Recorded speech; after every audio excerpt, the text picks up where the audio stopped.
الشقة اللي فوق دي الشقة بتاعتنا، مش بتاعتنا يعني، اللي احنا بنيجي نصيف فيها بقى من 15 سنة فاتت. بس بتهيألي دي آخر سنة هنصيف فيها في اسبانيا.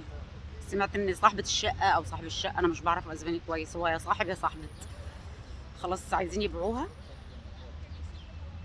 طب هو المنتجع ما فيهوش شقق تاني؟ لا فيه، بس انا كنت بفضل الشقة دي رغم ان هي قديمة والعفش بتاعها قديم، عشان فيها حاجة واحدة بس بتريحني، غسالة اطباق.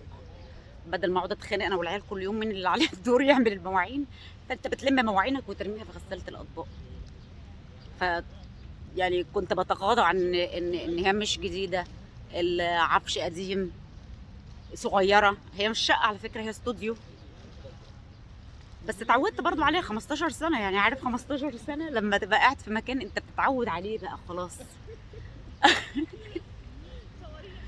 بس بس يا اختي، بس يا اخويا، بس هصورك. طب هعيد الفيديو من اول وجديد، مش هصوركم. ايه رأيكم بقى؟ ايه، اما اخلص الفيديو بتاعي مش هعيده من اول وجديد. معايا انتوا ولا لا؟ فانا اتعودت على الشقة خلاص، او على الاستوديو، هي استوديو، مش هصوركم. بصوا بيضايقوني ازاي، بيعكسوني على فكرة. ف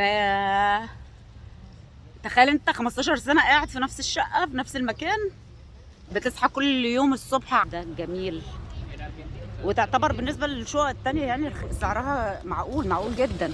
يعني انت تخيل بتصحى كل يوم الصبح على المنظر ده، كفاية المنظر ده، يعني ده يستاهل. لا يستاهل اكتر من اللي بندفع فيها بصراحة. ربنا يسهل، يمكن نلاقي شقة تانية، يمكن ما نلاقيش، لسه مش عارفين احنا فين والسنة الجاية فين.